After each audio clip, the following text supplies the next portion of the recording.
It's 1 o'clock, and a 17-year-old girl named Irene is sitting beside me in an exam room.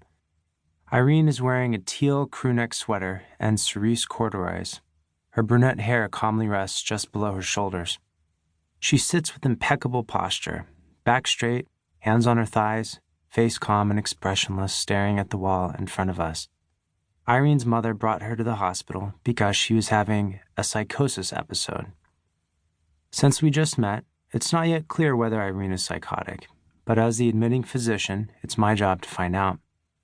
To do this, we'll discuss her clinical history and to perform a mental status exam. The mental status exam is a bedrock tool of a psychiatric assessment. It includes my observations of Irene's body language, speech, and expression, in combination with her answers to specific questions about symptoms, what I see and hear paired with Irene's self-report.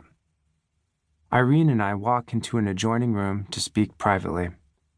"So, can you help me understand what's going on?" I ask. "Over the last few months, it's been harder and harder for me to concentrate," she begins. Her face remains expressionless. Her eyes don't meet mine. I wonder if she is ignoring me or perhaps hallucinating, but she replies to my questions politely and quickly. Perhaps she is depressed or simply shy. She doesn't seem autistic. She sleeps more and has lost interest in doing essentially everything. Instead, she lies in bed all day. She broke up with her boyfriend, whom she tells me she previously loved, because, well, I was no longer interested. Do you ever hear or see things that may not be there? Hear voices or see shadows, I ask. I remind myself to find a better way to ask if someone is hallucinating.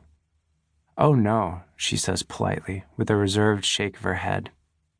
I move on to my standard series of screening questions for schizophrenia, depression, mania, OCD, trauma, and suicide, bits I've memorized from the DSM-5's diagnostic criteria.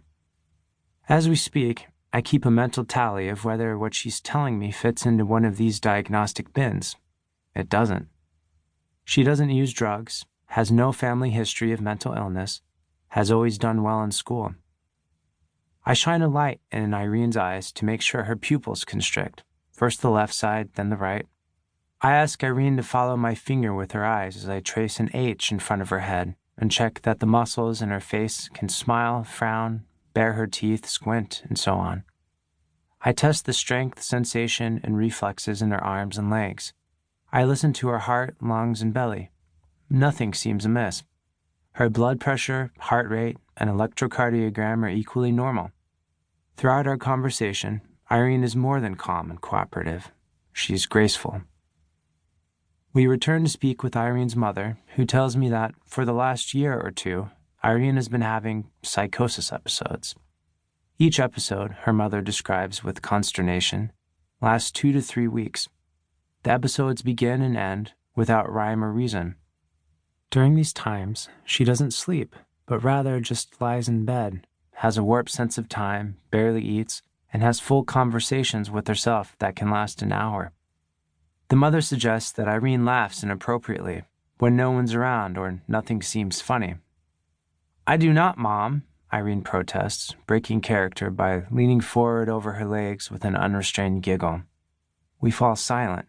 Her giggle is out of place during a psychiatric hospital admission. Her mother describes Irene's shifting online obsessions. Spotify. Irene felt Spotify was creating playlists to send her messages. Astrology. Irene's IP address was blocked from an astrology website for clicking too many pages per hour. And Urban Dictionary. She spends all day reading street slang, looking for secret messages in the definitions. Throughout our conversations, I'm carefully observing Irene, how she sits, whether she moves or taps her foot, where she looks. I consider the types of words she uses and whether her ideas flow one to another. I notice how her facial expression and voice parallel our conversational topic. Is she sad when we speak about something sad? These all factor into my mental status exam. I return to my workroom and, with the help of my electronic medical records template, enter my mental status exam for Irene.